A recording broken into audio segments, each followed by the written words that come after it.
Hello guys, in this video I will show you how to enable or disable Grammarly extension from Google Chrome browser.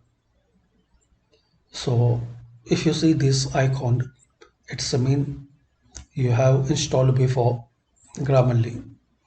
So to enable or disable, right click on this extensions icon. Now click on manage extension. Here you can enable or disable. To disable, select to off, and if you want to enable, so select to on. Another way, click on this three dot settings.